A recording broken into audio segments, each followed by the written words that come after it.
Queremos dar una bienvenida muy cordial a Vanessa Cardenas, vicepresidente del Proyecto Progreso 2050 del Centro para el Progreso Norteamericano. We're most pleased to introduce Ms. Vanessa Cardenas, who serves as Vice President in charge of the Progress 2050 project at the Center for American Progress. For those of you who are not acquainted with the Center for American Progress, I urge you to learn more about this terrific organization. Founded in 2003 by John Podesta, it is a progressive, nonpartisan, educational institute dedicated to improving the lives of Americans through progressive ideas and actions. The Center, quote, champions the belief that America is a land of boundless opportunities and that, quote, open and effective government can champion the common interest over narrow self-interest. The Center describes itself as being idealistic enough to believe change is possible and practical enough to make that change happen. This stated goal represents a challenge and standard against which each of us can measure ourselves. Among its board, senior fellows, and staff are nationally known figures and experts who combine national political service, advocacy for progressive ideas, and strong academic credentials. The Center holds frequent public presentations and sponsors discussions of widely diverse issues ranging from civil liberties to energy and the environment, from health care to higher education, and from national security to race and ethnicity. It also contributes to the national dialogue through publications and contributions to the press. With that background, I am delighted to introduce Ms. Cardenas to you for the afternoon keynote address. Vanessa heads the Progress 2050 project at the Center, which focuses on understanding the demographic changes that are occurring in the United States and in exploring the implications of those changes for a more equitable society for our country. Of course, participation in voting and in civil rights remains the keystone of American democracy, so we will listen with great interest to what her project's research tells us about the voting trends and expectations of the changing demographics in the U.S. Ms. Cardenas comes with a very impressive academic training to this work. However, I will not repeat her many accomplishments because you'll find that summarized in the speaker's biography portion of the program. Please read that material at your leisure.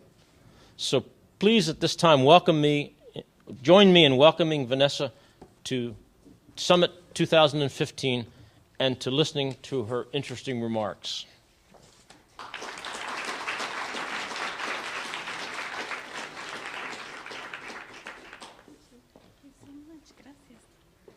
Well, that was a great introduction. Thank you. Gracias, Chip.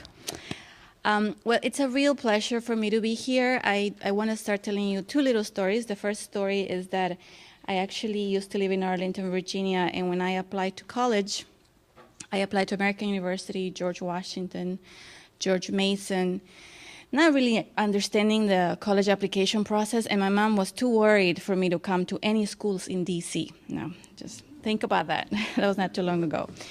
But I was asked to speak a little bit about the changing demographics in our nation, particularly focus on the Latino population and sort of the implications for our voting and civic participation processes. But before I do that, I wanted to tell you a little bit more about myself because I think it provides a good framework at how I look at this set of issues and how I view civic engagement on the Latino community. Now, I already gave away a little bit about myself. I'm an immigrant. I came to the United States when I was 14 years old, and I was very lucky to come to Arlington, Virginia. It was not as wealthy as it is today, but it was pretty well off. So I went to a school system that had a lot of resources, and I went through their ESL HILD program, and I was able to graduate high school, and I was very lucky to go to college. And my first job out of college was as a teacher assistant. But my principal, being a very resourceful principal, realized that I spoke Spanish, so she also had me help the bilingual resource assistant, which is a fancy title for the parent engagement person at the school that I was working at.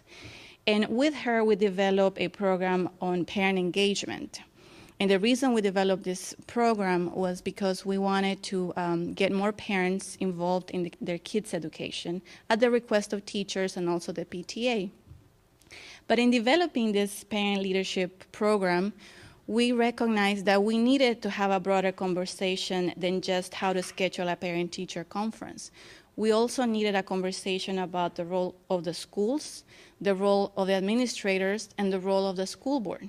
Because many parents had questions about, what is my role as a parent in, for example, figuring out what type of curriculum my school is teaching? How can I hold the school board members accountable? And many of them also had questions about how they elected the school board, who elected the school board, who chose the superintendent, and so on and so forth. And in that process, besides talking about parent-teacher conferences, we started talking about civic engagement. And we also had conversations about citizenship, because the population at that school was mostly immigrants. And many of them were actually also legal permanent residents, which meant they could apply to become citizens, and they had not yet. So in that sort of process of talking about civic engagement and citizenship, I had the opportunity of sometimes playing a teacher, and I would talk to them about our founding fathers and the values that we have as Americans, and the 13 colonies and all that good stuff. Because as I'm sure most of you know, when they take the citizenship test, they are supposed to know all this information. And as part of that, I always read to them the opening of the Declaration of Independence, because I thought it was so powerful. And if you will indulge me, I'll read it again. I know all of you know it, but I just feel it's very empowering. And it says, "We hold these truths to be self-evident, that all men are created equal, that they are endowed by their Creator with certain unalienable rights, that among these are life, liberty, and the pursuit of happiness." I think this is poetic. And I can promise you it sounds so much better in Spanish too. Because I did translate it. Now, when I read these words, there was literally silence in the room. Didn't matter which group of parents I spoke with. Because I think these words really articulated why they chose to be in America and why they wanted their kids to be in America. Now, let me get back to the topic at hand, and I'll come back to the story at the end. I am sure that by now you have heard about the significant demographic shifts that our nation is undergoing. By 2043, the U.S. Census projects that the majority of people in the United States are going to be people of color. Latinos will double in size from 15% today to 30% in 2050. Blacks will grow from 13% to 15%. Asians from 5% to 7%. And multiracial Americans from 2% to 5%. Meanwhile, non-Hispanic whites will go from 63% in 2010 to 47%. So these are significant demographic shifts that have many implications for our nation. And as I just told you from these numbers, Latinos are leading this demographic change. In terms of numbers, we will go from 50 million to over 100 million. And this growth is not just being driven by immigration, as some people might say. It's actually being driven by U.S. births. In fact, the majority of Latinos in the United States today are U.S. citizens, 60%. And among those who are under 18 years old, the percentage of U.S. citizens is over 90%. And this growth that I am mentioning is not just happening in the usual gateway cities like Miami or New York City or Houston, Texas. It's happening across the nation. It's happening in places like South Carolina, Alabama, Iowa, and even Alaska. Believe it or not, there are Latinos in Alaska. Latinos are also very young. The average age for a Latino in the United States is 27 years old, compared to 42 for non-Hispanic whites. And when you look at the younger generation, or meaning the U.S.-born Latinos, the average age is 18 years old. So yes, I feel really old because I'm not in that yet. The other statistic that I think is really important to keep in mind, especially in this conversation, is that every month 50,000 Latinos turn 18. 50,000 every month. And again, the vast majority of the second generation or young Latinos are US citizens. And this demographic, the second generation immigrants, is actually what's driving the growth in the electoral numbers in the Latino community. In the Pew Center, the Hispanic Pew Center projects that by 2030, 40 million of Hispanics will be eligible to vote, up from the 23 million today. Now, I have some slides, and I forgot to ask how to change them. So if somebody could help. Do I have a... Oh, there you go. There you go, magic. All right. So is that the first slide? Oh, there you go. Can you go to the, okay, go to the next. So that's it. So this pretty much, this is so cool. I can see it all right here. This is very fancy. So you could see the population projections. The green line, it's actually the white population going down. The red one is the Latino population going up. The purplish one, purplish one is black, and last one is Asian. Let's go to the next slide, because I already spoke about that. Now, this is the interesting one. And these are all the slides that I'm going to show you. I had more, but I think it's just too much information. This is the growth of the Latino population, the blue line at the top. The red line shows US citizens who are 18 years and older. Now, the last two lines are, I think, is what you guys are more interested in. That's the line of registered voters and then the actual voters. So when you look at the number of citizens, then actual registered voters and actual voters. So there's a huge, huge gap. As you can see from this, US citizens over 18 years old are growing in number, yet they still lag as registered voters and actual voters. In short, we punch well beyond our weight, and that gap is going to continue to exist if we don't do something about this. Now, what does this population changes mean for our democracy moving forward? I think, like with anything, we have both challenges and opportunities. And let's start with the opportunities. As you know, there are many countries in Asia and Europe that are losing population. We are not. This is actually a gift for us. And as you know, human capital is the greatest asset of any economy, and we have it. Innovation is driven in large part by diversity. Diversity of thought, diversity of opinion, diversity of ideas. And our communities of color can bring that to the table if we're able to harness it. We also know that minority communities are highly entrepreneurial. Latinos and Blacks actually start businesses at 3 times the rate of non-Hispanic whites.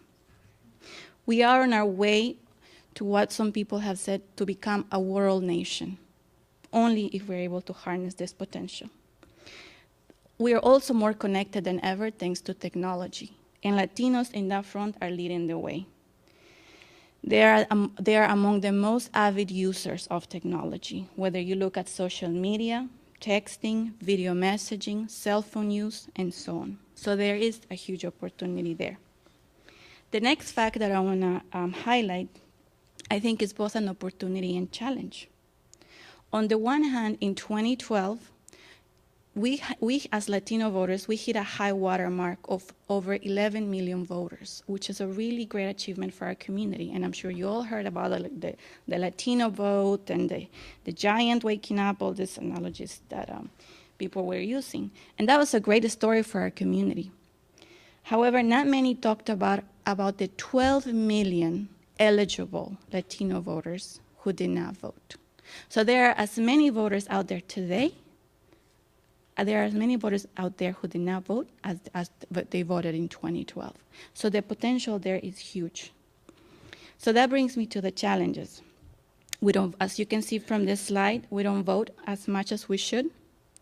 And while on the one hand, it's really good that we're really young, on the other hand, that means young voters are not usually very reliable voters. And that presents a challenge. And I want to highlight something about this as well.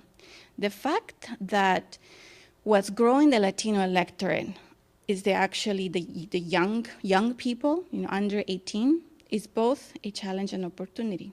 A challenge in that these kids are coming of age and they don't have a history of voting in their families. in their families, they're going to be the very first voters if we're able to engage them. So when you think about that, you think about sort of what the challenge and opportunity these young people represent. So the question for us is, how are we engaging these young folks, knowing that voting is a habit? It becomes a habit. If you vote for at least 3 elections, then you're going to become a voter for life. But if you don't, then you're just not participating in the civic life of our nation. The other huge challenge for our community is their lack of representation. When you look at Latino representation at every level of government in our nation, we are not represented in comparison to the numbers of our population at the federal, state, or local level. And that creates a profound disconnect between the communities and their elected leaders. We also have laws like voter ID that make it harder for people to vote. The other challenge is this. Second and third generation Latinos vote at lower rates than immigrant voters. In a way, it makes sense because the immigrant voter is more connected to the choice of becoming an American. They made an affirmative choice of becoming an American. They appreciate everything that the United States has to offer, and they want to vote to demonstrate their allegiance.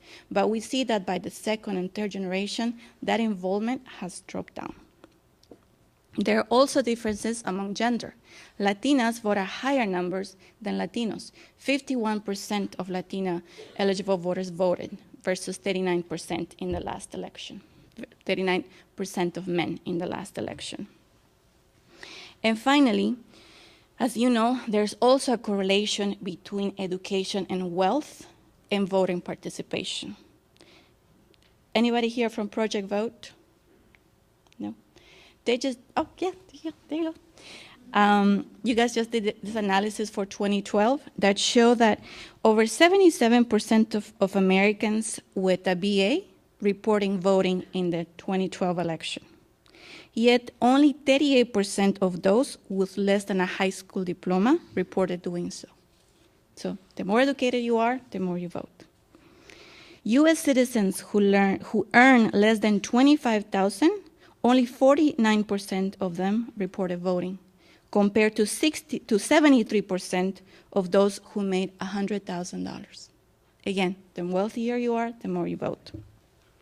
And finally, and I think this was really interesting, 67% of voters in 2012 lived in the same address 5 years or more, which means that residential stability matters for voter turnout. So when you look at these indicators and you think about the Latino community, the fact that only 15% of our community has a bachelor's degree, and the fact that we lost so much wealth in the Great Recession that we're still trying to dig ourselves out of that hole, you can start envisioning the implications for our democracy moving forward. So the question becomes, what can we do about it? Why don't Latino voters vote, and what is there to do? And when we ask Latino voters who have not voted, their answers are that no one asked them to, and they're not familiar with the issues. Latino Decisions, which is a national Latino polling firm, did a survey late last year after the election, just to get at this question. Why is it that Latino voters don't vote? So they went and asked, they did a survey, I think, of over 4,000 people, asking non-voters. And the answer was that 59% said that no one had asked them to vote or registered them to vote. Now think about that. 59% of the voters said that nobody had approached them to vote. And the reasons why they said that they did not vote was because they didn't have enough time off work, not knowing where their polling place was, not having enough info about the candidates, and not seeing the issues they care about being debated. This is not rocket science, guys. These are stuff that we know how to fix. But I think it also teaches a lesson that voter engagement doesn't start or end with election day or just by becoming a registered voter. It's a constant, everyday engagement on the civic life of your community. And that's why the program that we created at the school that I was talking to you about, I think was so important and so transformative for the parents, because we made a connection about how their lives and their kids' lives could improve by them becoming more engaged civically. Now, these challenges and opportunities require an all-hands-on-deck approach. We need the traditional outreach of going door to door. We need to talk to people about the issues. And we need to talk to Latinos in both Spanish, but also English. Because as I've explained earlier, the Latino voters are very nuanced, but there's a huge segment of US-born Latino voters. So they don't only speak Spanish. They also need English language media. But they also need Spanish because the immigrant voter is there and is very connected to their Spanish language heritage.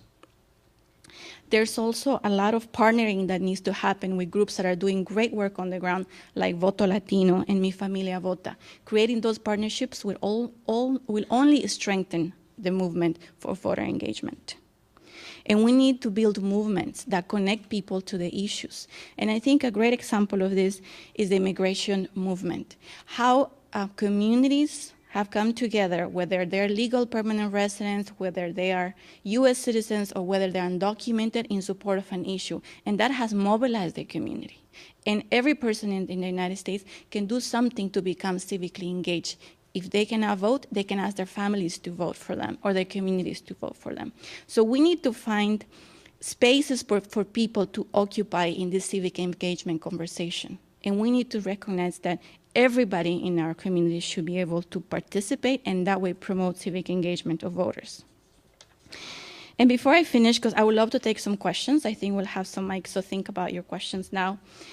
I would like to leave you with this. Last year, the Washington Post conducted a survey about Americans' belief in the American dream. And it found that Hispanics' faith on the American dream exceeds whites and African Americans. That 57% believe they would move up in their lives.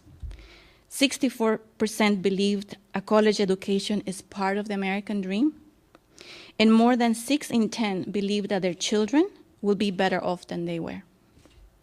And these responses are really consistent with my experiences with those parents and the work that I do with the Latino community. We believe in the dream. It happened to me. It happened to many people in my community.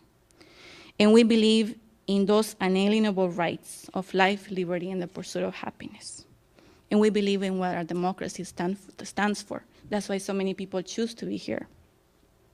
And as we grapple with demographic changes in our changing electorate and all the conversation about the challenges and, what's at stake and how bad it's going to be, I want to ask you to focus on the opportunities and just remind yourselves about how important the work that you're doing is to the future. And I hope you remember that moving forward. So I'll stop there. So if you have any questions, please. I think we have some mics in the audience.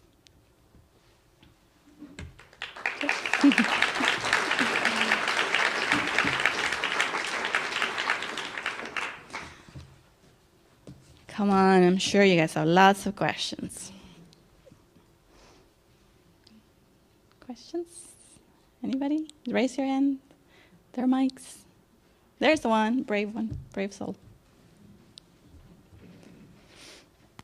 Hi, Mark Farmer from NAFSA, Association of International Educators. You talked about some of the barriers getting Latinos to ask them to vote and engaging them to vote.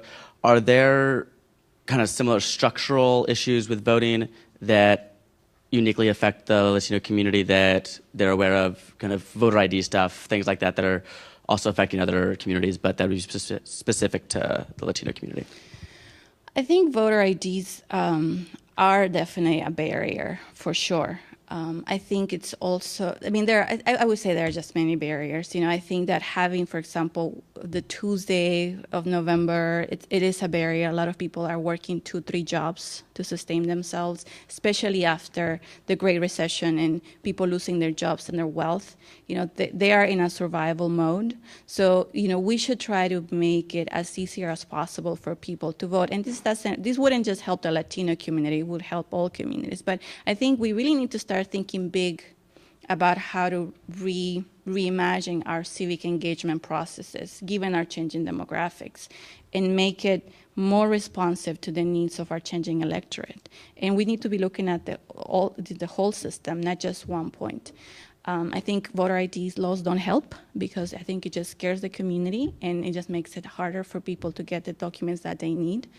So I think we have to be focusing on decreasing those barriers.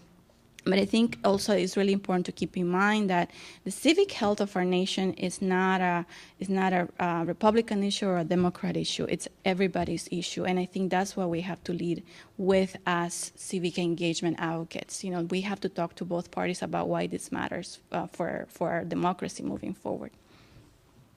Any other questions? Okay. Okay, we're running out of time? Yes. Okay. County. Okay. Great. Well, Can I one more So question? thank you, Vanessa. Oh, no, thank you. There's a question here. Oh, she has a question. Okay, Oh, a that's quick just question, a a quick answer. Sorry. I'm Cameron Quinn. I'm General Registrar from Fairfax County, and we are trying to recruit bilingual election officials, and we have a real hard time doing that for languages that we need. We're able to recruit French speakers and German speakers, but we need more Hispanics and more Asian language speakers. Do you have any suggestions as to how we can better connect to get them to actually engage with us? And by the way, we pay well. Thank you.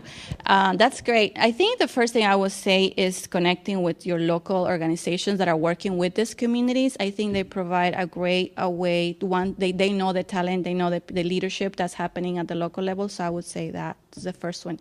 And second one, engage Spanish language media. You know, a lot of people sometimes they don't take that into consideration, and other languages as well. That you can reach a lot of people by talking about what you do and the kinds of jobs that you have. So I would have those two, but I'm happy to talk to you one-on-one afterwards. Anyway, thank you guys. This was a lot of fun. Thanks.